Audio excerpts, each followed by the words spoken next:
시청자 여러분 안녕하십니까. 유원사입니다. 대한민국의 명운을 가를 제20대 대통령 선거가 5일 앞으로 다가왔습니다. 오늘은 언론 초청 사상의 세 번째로 이번 대선의 특징은 무엇이고 또 누가 대통령으로 당선되어야 할 것인지를 진단해보는 시간을 갖도록 하겠습니다. 그럼 먼저 참석해주신 언론인들을 소개하겠습니다. 장서경 전 서울신문 논설위원이십니다. 조진호 전 조선일보 논설위원이십니다. 서옥식 전 연합뉴스 현직부장이십니다. 그러면 처음부터 이번 대선의 특징을 무엇으로 가늠하실 수 있을 것인지 먼저 말씀해 주십시오. 이번 대선의 특징은 어느 대선보다도 비호감 선거라는 겁니다. 한때는 유권자 60%가 찍을 후보가 없다고 할 정도로 비호감 선거였는데 그 이유는 기본적으로 후보의 질이 아주 낮기 때문입니다. 대통령 후보로 나온 질이 떨어지다 보니 네거티브가 가고 포퓰리즘이 성하고 이런 식으로 했는데 우선 대통령 후보로 나온 사람이 정과사법이라는 거는 이건 어떻게 보면 해외 토픽화입니다. 그리고 거기에 그치지 않고 가정의 폐륜적인 행동, 폐륜적인 가족관계, 또 하나는 탤런트하고의 스캔들 문제 이것까지 겹쳤습니다. 이러면 양식 있고 좀 생각 있는 사람이면 대통령이 나오면 되지 않은 겁니다. 근데 지금 그 양반이 자기가 잘하는 것 같이 계속 하고 있으니까 이번 대선이 어떻게 보면 아주 진흙탕이고 질이 떨어지고 품격도 없고 하는 그런 대선이 지금 되고 있습니다. 또 한 가지 특징은 뭐냐 하면은 정책 문제가 소홀히 되고 그리고 정책 문제 중에 특히 시대 정신에 대한 치열한 논의가 없고 아예 지금 이 시대 정신이라는 건 바로 디지털 혁명과 뉴머널 등 새로운 이 정책 등이 필요한 건데 이거에 대한 성찰이 전혀 없습니다. 그나마 그래도 안철수 후보가 과학과 기술의 그 첨단을 미래의 먹거리로 삼자는 식으로 이야기를 해서 그래도 좀 나았는데 그리고 이번 단일화 과정을 통해서 국민의힘과 국민의당이 그 안철수 후보의 그 정강 정책을 하나의 주요한 국정 과제로 삼기로 했기 때문에 그나마 다행이지 않을까 생각됩니다. 네, 그리고요. 이게 이번 대선의 특징이 체제 전쟁이냐 세대 전쟁이냐 하는 말도 있죠. 그렇죠. 네, 그건 어떻게 보십니까? 그는 우리 유권자들이 아직 분간을 못하는 것 같은데 이번 대선은 그냥 그 후보들의 선거 게임이 아니다. 이거는 자유민주주의 국가를 유지 내지는 계속 우리가 다시 살리느냐 하는 문제하고 아니면 전체주의 일당 독재 국가로 가느냐 하는 이런 중차대한 기로에 놓였다. 이렇게 보는 게 제일 좋지 않나 이렇게 생각이 듭니다. 아울러서 제가 이제 이번 선거 대선 특징을 아까 우리 도준 의원도 말씀했습니다만은 제가 몇 가지 첨언을 하면은 우리 헌법 제66조에 보면은 대통령의 그 책무와 행정권에 대해서 이제 자세히 설명을 하고 있습니다. 그래서 대통령은 국제사회에서 국민을 대표하고 또 국가의 안위나 또 경쟁력을 극대화하는 일에 앞장도 서고 이런 최고의 책임을 가진 존재입니다. 그런데 지금 우리 대통령 후보로 나온 분들 중에 아주 유권자의 지지를 어느 정도 받는 분, 특히 여당 후보의 경우라든가 보면은 이분들이 과연 국정 수행을 성공시킬 수 있는가, 대통령이 돼서 그게 의문이 많이 듭니다. 왜냐하면은 그분들은 국정의 큰 방향과 원칙이 없는 것 같다. 말하자면 정치 철학이 없다, 국정 철학이 없다. 이렇게 제가 보고 있습니다. 특히 국제관계에 대한 어떤 안목이나 미래에 대한 그 어떤 폭넓고 장기적인 그런 전망을 하나도 갖지 못하고 있다. 그런 생각이 들고 있습니다. 그래서 이분들은 말이죠. 지금 무슨 자기들 특히 이 선거 공약을 보면 말이죠. 아무 말 잔치를 막 하고 있어요. 이게 무슨 국회의원 선거도 아니고 특히 이번 지방자치단체 군수나 이런 분들 선거도 아닌데 너무 세부적인 공약을 많이 한다. 이런 생각이 듭니다. 그러다 보니까 선심성 공약이 너무 많다. 예, 그렇게 생각을 합니다.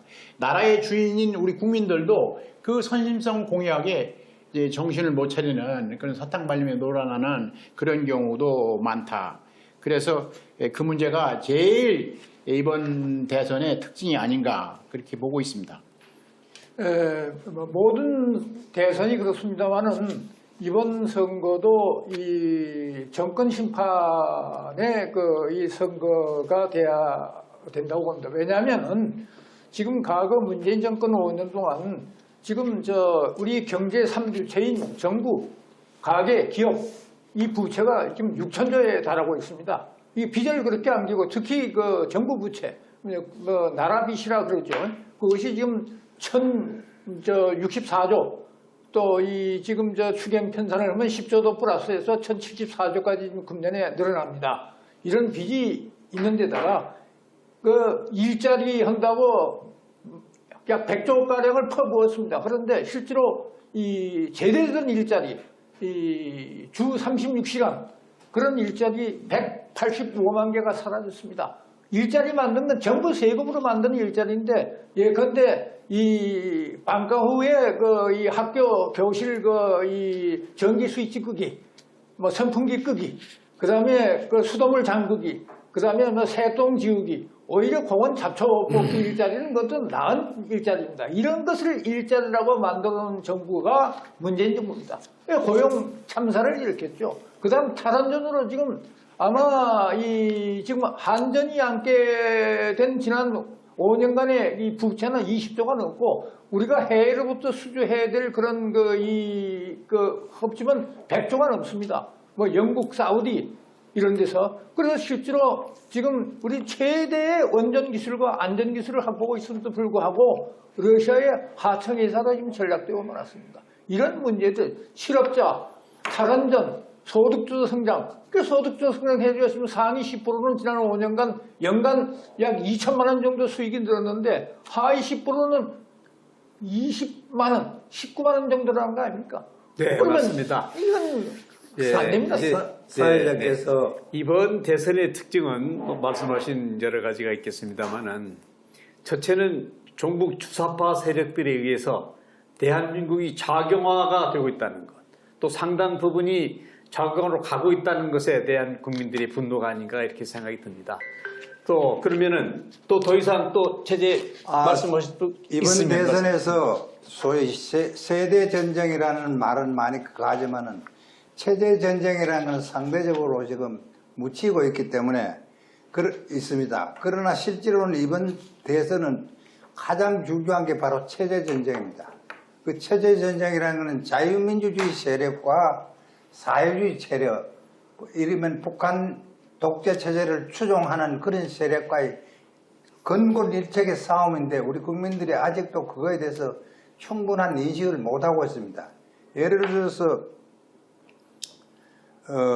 이 사회주의 세력, 주사파 세력이라는 것은 우리 역사 자체를 부정하고 있습니다. 정통성을 북한에다 두고 있고 또 이른바 위수 김동이라고 해서 김일성이 그 집단을 추종하는 그런 집단인데 민주당의 현재 구성원을 보는 것 때문에 이른바 주사파들이 사실상 장악하고 있는 그런 입장이고, 그리고 어떤 면에서 보면 문재인 대통령도 이른바 주사파의 가오마담이 아닐까 할 정도로 그런 인식 자체가 지금 좌경화되어 있습니다. 네, 그런 의미에서 보면 이번 양진희 후보, 윤석열 후보와 이재명 후보를 지지하는 세력들을 우리가 살펴볼 필요가 있습니다. 어떤 사람들이 이재명 후보를 지지하고 있는가? 그 지지하고 있는 세력들에 대해서 한번 알아보는 순서를 갖겠습니다. 근데 그 20대 대선 특징 중에 또 하나인데 그게 아직 유권자들 가운데는 왜 누구를 찍어야 되는지 또 왜 선거를 해야 되는지 이걸 아직 모르는 분들이 많다. 맞죠? 제가 오늘부터 네, 사전 투표 그렇습니다. 아닙니까? 그래서 제가 여기 토론에 나오기 전에 일부러 투표장에 한번 가봤어요. 아침 일찍이. 그랬더니 줄이 많이 섰더라고요. 신문에 보도된 거에 의하면 사전 투표는 한 33% 정도가 하겠다는 걸로 나왔는데 오늘 오면서 보니까 그거보다 훨씬 더 많지 않았나 이렇게 생각이 되고요. 그런데 이 후보 선택에서 제가 생각하고 있는 그 고려할 사항 한 두 가지만 제가 좀 얘기를 해보겠습니다. 첫째는 뭐 현 정권에 대한 평가를 정확히 해야 된다 그런 얘기입니다. 그래서 문 정권이 잘 됐다, 잘했다라고 생각하는 사람은 물론 여당을 찍겠죠. 그건 뭐 어쩔 수 없을 겁니다. 그러나 그분들도 다시 한번 생각을 해봐야 됩니다. 그동안의 문 정권이 아까 말씀하신 소득 주도 성장이라든가 주 52시간 탈원전 뭐 이런 것들이 과연 잘 된 건가 하는 것은 여러분들 다 TV나 신문 방송을 통해서 보시고 아실 겁니다. 그래서 좀 생각을 깊게 하시고 투표장에 나가시는 게 좋겠고 두 번째로 고려할 사항은 앞으로 이제 지금 각 토론자들 말씀하시겠습니다만은 우리가 후보 개개인의 그 어떤 사람 됨됨, 또 인간으로서의 본성, 그 사람이 정치 지도자로서의 능력과 신뢰도, 얼마나 거짓말을 많이 하는가, 이런 것들을 우리가 고려해서 투표에 임해야지 않는가, 이렇게 생각을 합니다. 최근에 지난 3월 1일자입니다.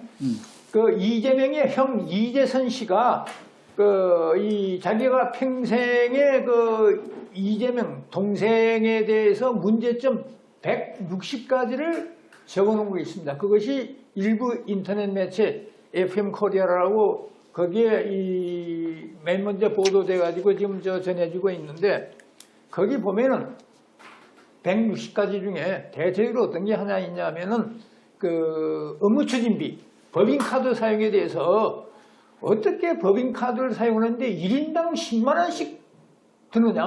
우리가 점심을 먹어도 보통 뭐 설렁탕 또는 뭐 이 갈비탕을 먹어도 뭐 10,000원 안팎이고 뭐 한정식이나 또는 뭐 일식집에 가도 1인당 25,000원, 3만 원 이내입니다. 그런데 1인당 10만 원씩 먹었어요. 그리고 어떻게 또 법인카드인데 현찰을 쓰느냐? 이건 이 방송에 적합한 말인지는 모르겠습니다. 아리깡이라는 거 있죠. 이 현금화하는 거, 법인카드를 가지고 이걸 이야기한 겁니다. 그 다음에 왜 비서실에서 쓰느냐? 그리고 내가 시민단체 소속이었을 때는 이걸 내로남불이라 그러는데 내가 시장 돼가지고는 왜 이런 짓을 하느냐? 뭐 이런 것이 하나 들어있고요. 그 다음에 이재명의 인간 댐댕에서 이야기하자면은 이재명이라는 사람이 자기 형수님 때 아주 쌍욕을 했지 않습니까? 쌍욕. 그 쌍욕을 했는데 이재명이가 정확히 날짜가 있습니다. 2016년 11월 13일 자기 페이스북에 어떤 걸 했냐면 이 욕설은 내가 한 것이 아니고 이재선 형이 자기 어머니, 우리 어머니한테 한 욕설인데 이것을 일부에서 악마의 편집을 해가지고 인터넷에 터뜨린 것이다. 이건 말이 됩니까? 자기 음성이 그대로 나타나고 있는데 이걸 이재선이가 자기 어머니한테 한 욕설이다 했습니다. 그럼 어머니한테 왜 욕설을 했느냐?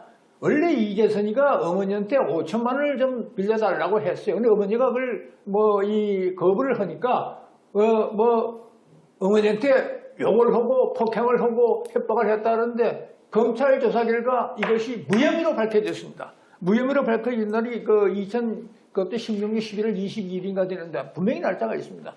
무혐의입니다. 그런 적이 없습니다. 그런데 또 하나 문제가 있는 게 또 하나 하겠습니다. 어머니에 대해서 협박을 하고 욕설을 했다는 이재선이가 했다는 그 시점은 2012년 분명히 7월 중순입니다. 그런데 이재명이가 형수한테 한 욕설은 그것도 한 달 전인 2012년 6월 초입니다. 그런데 이재명이는 그 욕설을 한 이유에 대해서 형이 어머니에 대해서 뭐 폭언을 하고 뭐 이 협박을 해서 했다 그러는데 이 날짜가 맞잖아요. 현 시점은 그 일이 있었던 것은 2012년 7월인데 이재명이가 이 저 형무소의 요건 시점은 한 달 전인 2012년 6월이란 말입니다. 이런 거짓말을 하고 있는 사람이 이재명입니다. 또 하나 들어볼까요? 마지막으로 이 경기도지사 당선돼가지고 당시 JTBC 앵커하고 이 인터뷰를 했습니다. 그 앵커가 근데 이재명이가 뭐라고 했냐면 내가 책임질 일이 있으면은 내가 책임지겠노로 했습니다. 그래서 이 앵커가 살짝 돌려가지고 그러면 김부선이하고 이 문제가 있는데 거기에 대해서는 어떻게 책임을 질 겁니까? 그러니까 내가 언제 책임질 일이 있다고 그런 가정 있으면 내가 하겠다고 가정법 썼느냐. 근데 분명히 지금 당시 JTBC 보도 그 영상이나 그것이 인터넷 뜨던 거 그거 있습니다. 내가 책임질 일이 있으면 책임지겠다 해놓고 당장 2, 3초에 돌아서 내가 언제 그런 말 했느냐. 김부선 이야기를 하니까 인간을 이런 식으로 사는 이 사람입니다. 이 사람 공약의 허점에 대해서는 뭐 조금 이따가 말씀드리죠. 그렇죠. 그 이제 이번에 대선 후보 특히 여당과 야당의 이제 큰 당의 후보들 보면은 아주 극명하게 서로 다른데 참 이재명 후보 같은 경우는 그 지난번 그 국정감사 때에서 그 TV 앞에서 전 국민이 바라보는 데서도 그 대장동 그 게이트가 당군인의 최대 자기 사업이다, 자기 업적이다 이렇게 얘기를 했어요. 자랑을 했죠. 근데 대장동 개발 사업이 이제 그 거대 비리 온상이 된다 이렇게 이제 드러나니까 곧 바로 뭐라고 얘기했습니까? 자기는 책임이 없고 야당이 저지른 것이다 이렇게 얘기했잖아요. 그래가지고 지난번에는 또 뭐라고 그랬어요? TV 토론에 나와가지고 윤석열은 영장이 들어오면 죽어 이런 적힌 그 화천대유 그 김만배 씨 녹취록 일부를 이재명 후보가 읽었어요. 직접 대놓고 읽었는데 그 윤 후보가 거기 읽으면서 윤 후보가 대장동과 관련이 됐다는 것이죠. 이 사람 얘기는. 그런데 그 녹취록이라는 게 뭐냐면 거기 전체 문장을 이렇게 보니까 윤 죽어 그 발언 앞에 뭐라고 하면 윤석열은 양승태 대법원장님 그 명예를 회복하지 않는 한 법조에서 이런 식으로 돼 있어요. 말하자면 윤 후보가 검찰에서 판사들에 대한 어떤 수사를 많이 해서 판사들이 많이 싫어한다. 뭐 그런 얘기도 나와요, 녹취록에. 그래서 만약에 어떤 다른 일로 만약에 영장이 들어오면 그건 더 죽는다 이런 얘기인데 그거를 김만배의 얘기를 갖다가 왜곡을 해가지고 진짜 윤석열 게이트로 이제 막 뒤집어 씌우잖아요. 원래는 이게 이재명 게이트인데 그게 자기는 그 뭐라고 그럽니까? 그 게이트가 우리가 게이트 키핑 문을 지키는 거다 이렇게 변명을 하잖아요. 여당 국회의원이 또 그런 얘기를 했죠. 그런데 그래놓고서 이제 이걸 윤석열 게이트라고 뒤집어 씌우는 겁니다. 프레임 걸어가지고 물론 그 정치에서는 편을 갈리는 그 정치에서는 흑을 백이라고 하면요 계속 이렇게 10번 정도 주장하면은 10번 찍어서 안 넘어지는 나무 없다고 그렇게 믿는 사람들이 생긴다는 겁니다. 그걸 믿는 거예요. 그래가지고 그런 식으로 거짓말을 하는 아주 어떻게 보면은 분해 회전이 너무 빠른 거 아닌가. 그리고 맞습니다. 예. 이재명 후보의 대표적인 거짓말을 여러분들이 말씀했지만 저는 그 박근혜 대통령에 대한 말이 제일 거짓말에 속한다고 생각합니다. 처음에 선거 유세에 나가서 존경하는 박근혜 대통령 이렇게 이야기를 했어요. 그럼 나중에 보니까 그거에 대한 비판이 이러니까 뭐라고 이야기를 하냐면은 존경하는 박근혜 대통령을 내가 이야기를 했는데 내가 진짜 그 이야기를 했는 그럴 줄 알고 믿는 사람이 많다고 이런 식으로 이야기를 하는 식으로 이 양반은 어떻게 보면 거짓말을 시의 때에 따라서 이렇게 이야기하고 저렇게 이야기하고 그런 것도 있습니다.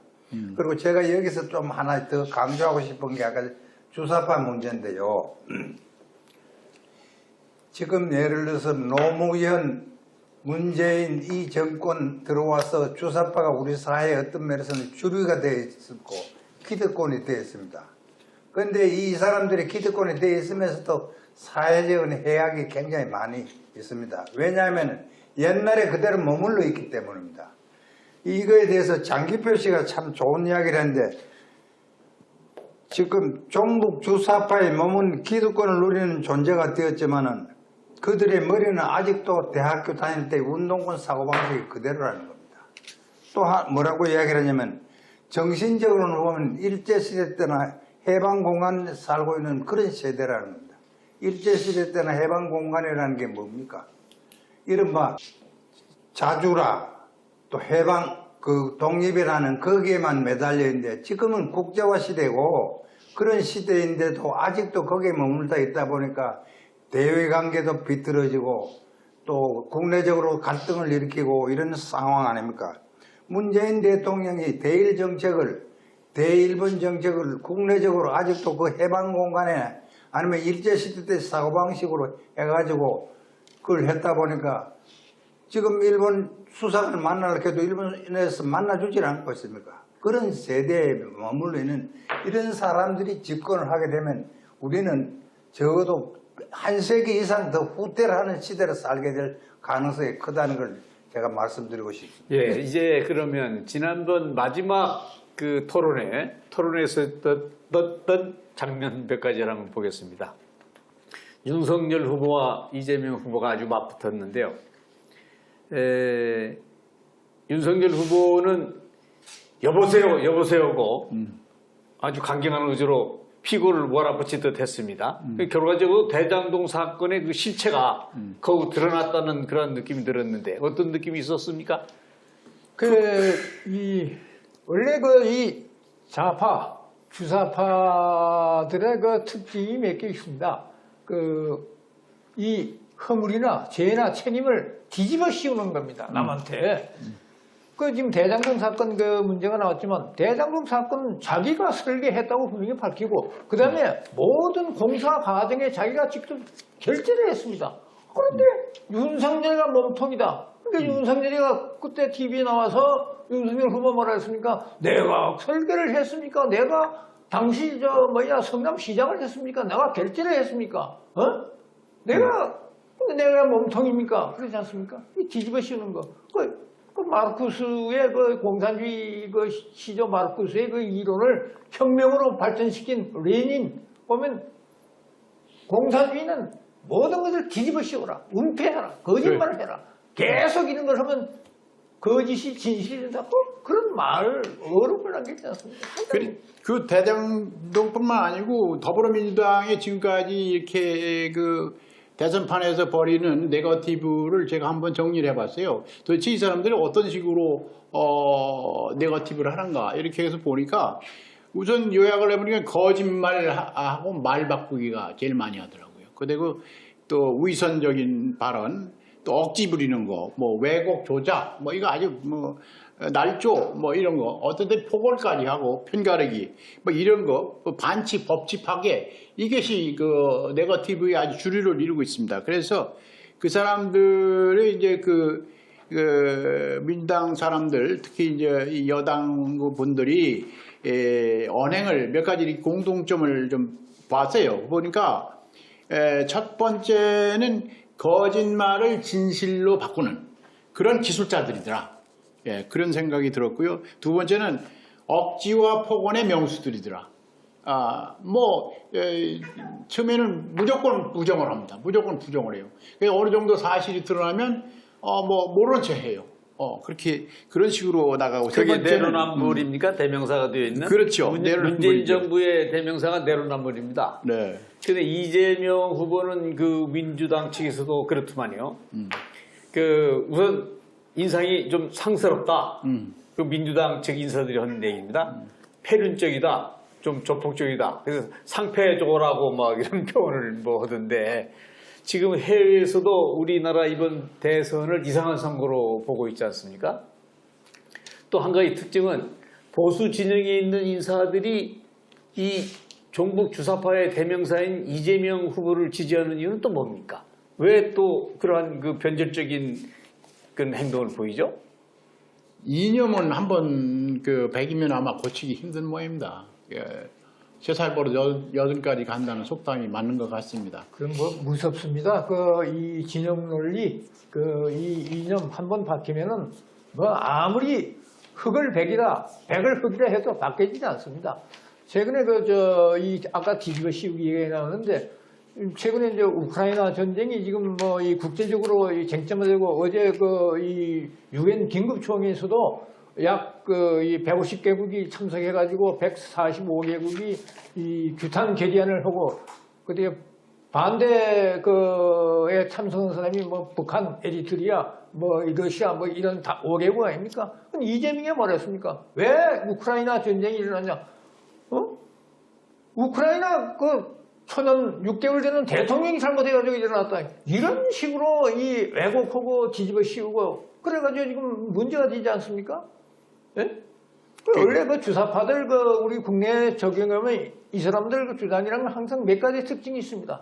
이 대한민국 건국의 정통성이나 정체성을 부인하는 거, 주한미군 철수 주장하는 거, 국보법 폐지 주장하는 거, 연방제 통일을 주장하는 거. 이것을 직접 또는 간접적으로 항상 그렇습니다. 문재인 대통령은 그렇게 다 해야 안 됩니다. 직간접으로. 예. 항상 그리고 이 잘못되면 남한테 뒤집어 씌우고 말이죠. 예? 이 조작하고 날조하고 말이죠. 예?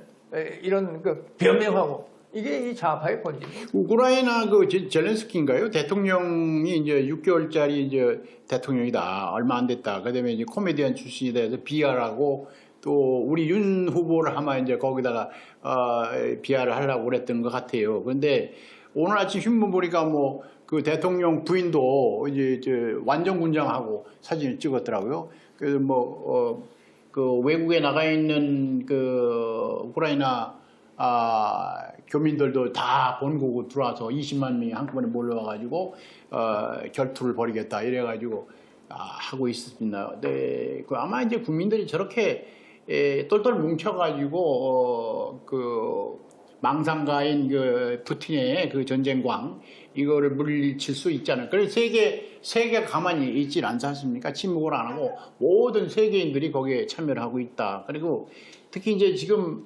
우리 이번에 이제 선거에서 후보들이 중에 이재명 후보의 경우를 보니까 지난번에 말 바꾸기 아까 얘기를 나오셨는데 국민재난지원금 지급에 대해서도 몇 번을 바꿨어요. 처음엔 지원한다. 그 다음에 철회했다가, 그 다음에 재추진하겠다가, 그 다음에 또 보류로 널뛰기 하듯 했습니다. 오락가락 했죠. 근데 또 부동산 불러서도 100% 환수를 하겠다. 뭐 자주택자 양도세를 중과하겠다.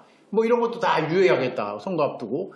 또 한때는 음식점 총량제라는 걸 하겠다. 이래가지고 여론이 비등하니까 또 없던 걸로 하겠다 이렇게 얘기를 했잖아요. 슬그머니 빠지고 이래가지고 그 사람이 내놓는 공약이나 정책을 일관성이 없는데 일관성도 없고 진실성도 없는데 그걸 우리가 도대체 믿을 수가 있겠어요? 그러니까 우리가 그런 것들을 잘 보고 투표에 임해야 되지 않는가 이런 생각이 듭니다. 이재명 후보의 거짓말이나 말 바꾸기나 또 시시에 따라서 하는 그것도 문제지만 보다 더 중요한 문제는 이른바 포퓰리즘입니다.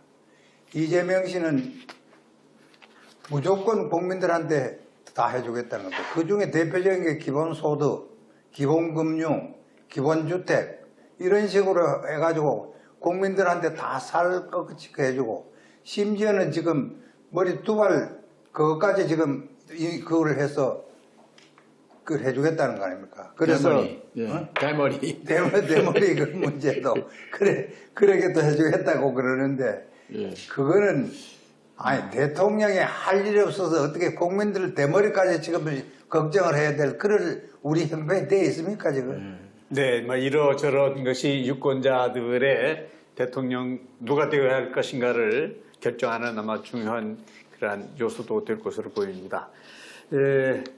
어떻습니까? 이제 선거는 막판으로 가고 있습니까? 일부에서는 이제 개가 국면이다는 얘기도 나오는데 어떻게 전망을 좀 간단히 해볼까요? 지지율을 중심으로 해서 더군다나 단일화도 되어 있고 단일화 했다고 우리가 이렇게 방심하면 절대 안 됩니다. 야당으로서는 저 사람들은 무슨 일을 어떻게 했는지도 몰라요. 그러니까 하여튼 우리가 지금 최종적으로 우리가 그 어떤 지난 4.15 총선을 우리가 이제 보았습니다만은 부정투표 문제가 상당히 그 화두가 되고 있지 않습니까? 그래서 이제 뭐 황교안 전 총리 그분이 아마 이제 주가 돼서 하고 있는데 선거위에서 고발까지 했잖아요.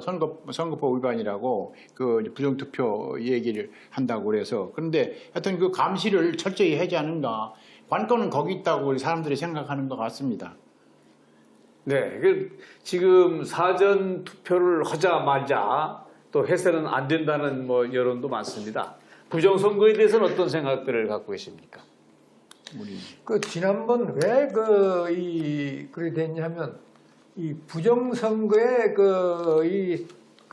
거의 절대 다수 사례가 사전 투표에서 적발이 됐습니다. 사전 투표에서 지금 그 사례가 150개 정도고 현재도 지금 대법원의 4.15 총선 선거 무효 및 당선 무효 소송이 126개나 지금 돼 있는데 한 건도 결정된 바가 없습니다. 공직선거법에 의하면 이 선거 소송은 아주 신속하게 단실 내에 해서 6개월 내에 하게 되는데 2년이 넘어도 지금 안 되고 있는 이런 형편인데 좀 안 됐습니다만 이런 것을 지적하는 신문이나 방송이 좀 없습니다. 또 그런데 이제 문제는 왜 그때 이제 부정선거가 많았느냐? 이게 이제 소위 요새 말하는 지역 선거구 입만 찍혀 있지 투표관리관 개인의 도장 사인이 안 찍혀 있다. 그래서 무제한으로 컴퓨터에서 출력되는 이 기표용지에 도장을 찍어가지고 맘만 보면 부정을 할 수 있다. 이런 문제가 있는 거고요. 그 다음에 전자개표기 부정이 많고 우리 대한민국에서 제조해서 세계에 공급한 전자개표기가 곳곳에서 부정선거로 들어서 재선거를 실시하는 사례도 있고 말이죠. 여러 나라에서 그런 거 있습니다. 그래서 전자개표기에 대한 이 불신이 많기 때문에 이것을 이 기표용지를 받으면 먼저 가로세가 2번씩 접어가지고 다시 기표소에 들어가서 그걸 펴놓고 기표를 한 다음에 다시 원래대로 접어서 넣어라. 그러면 이 수개표를 할 수밖에 없다. 전자개표기가 인식하지 못하기 때문에 막 이런 주장을 합니다만은 또 일부에서는 이 코로나 오미크론 확산 때문에 이 투표율을 저지할 것을 결정합니다. 원래 좌파는 엄청나게 단계를 자르기 때문에 하는데 이 우파는 좀 그런 것이 느슨해서 모든 과거 여러 이 경험에서 나타나 있습니다. 그래서 이 야당에서 투표 동료를 위해서 사전 투표를 하라고 이렇게 이 시간에는 그러면 이번 순서는 유권자들이 어떤 후보를 선택해야 대한민국 미래가 보장된다는 의미에서 어떤 후보를 선택하도록 우리가 주문할 수가 있습니까? 그 참 아주 중요한 건데 그게 우리가 뽑아야 될 대통령 그 사람은 어떻게 해야 되냐 그거를 오늘 결정해야 되는데 어떤 후보가 대한민국의 미래의 공정사회를 이룰 수 있는 것인가? 그거를 또 젊은이들한테 어떻게 마음껏 그들의 이상을 구현할 수 있는 후보가 누구인가? 그거를 어떤 후보를 선택할 거냐에 대해서 우리가 제일 먼저 중요한 게 자유민주주의 체제를 지지하는 사람이냐 아니냐. 그리고 또 대한민국의 헌법 정신을 존중하는 사람인가 아닌가. 이거에 대해서 우리가 그걸 해야 됩니다. 그 헌법 정신이라는 게 예를 들어서 공정과 정의 아닙니까?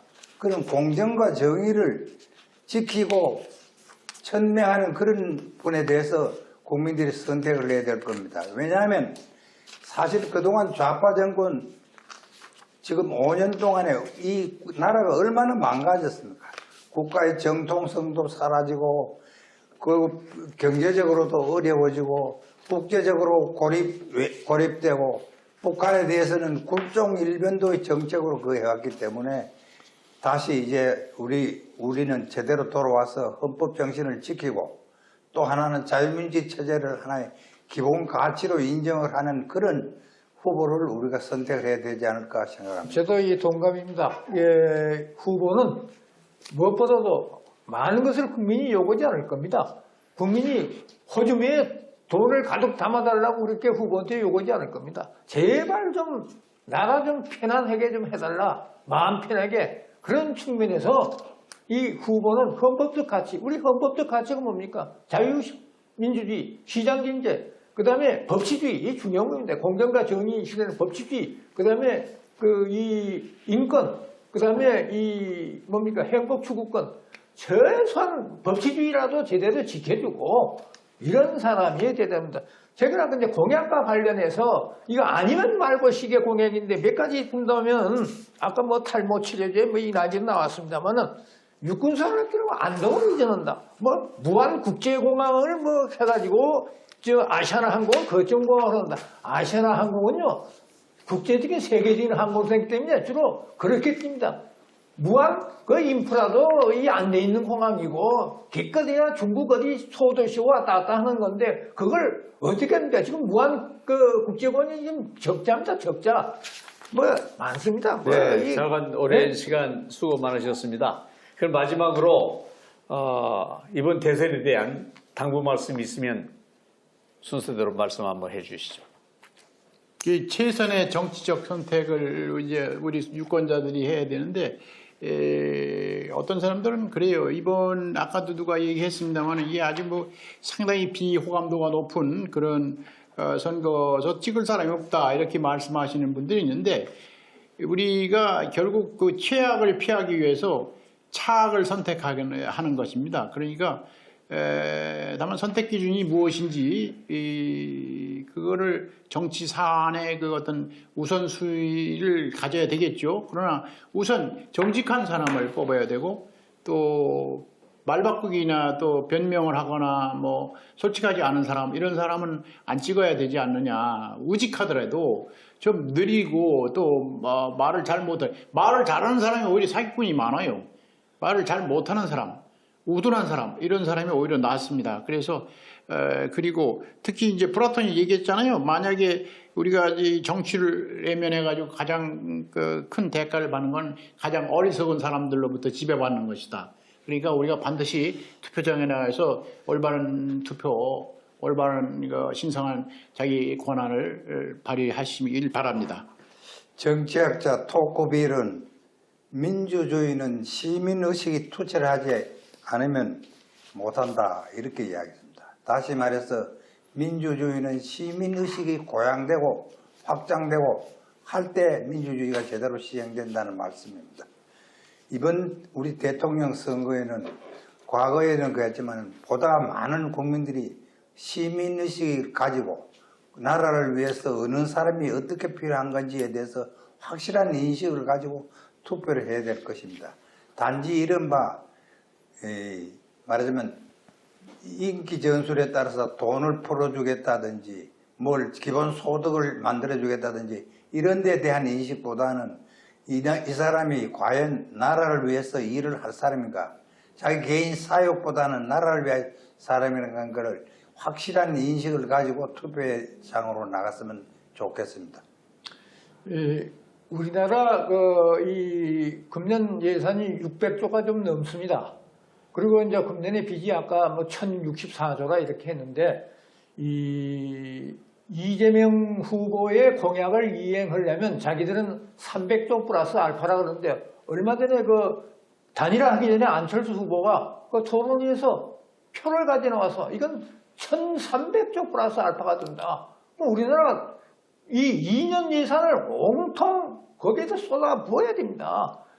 심지어가 아까 기본소득 기본주택 얘기가 나왔습니다만은 그것도 거짓말을 해가지고 왜곡해가지고 2019년 노벨 경제학적 수상자 베너지라는 사람이 있고 두플러 교수라는 사람이 있습니다. 그 사람이 이 기본소득과 관련해서 이건 이 후진국 같은 데는 조금 도움이 돼도 중진국, 선진국에서는 오히려 큰 역효과다. 그러면 안 된다 그러는데 이걸 왜곡해가지고 기본소득을 그러니까 오히려 그 두 노벨 경제학 수상자들이 물론 다른 인터뷰에서 이재명 후보를 이상한 사람이라고 공격했지 않습니까? 하여간 이런 거짓말쟁이는 정말 사양해야 됩니다. 유권자 여러분, 다시 한번 강조해 말씀드리겠습니다. 이번 선거는 전이 때 선거와 다릅니다. 우리 자유 대한민국의 질서가 시장 경제가 바로 설 수 있느냐, 아니면 종북 주사파 세력들에 의해서 공산 사회주의화하느냐 하는 중차대한 선거입니다. 현명한 유권자들의 판단을 기대하겠습니다. 네, 감사합니다.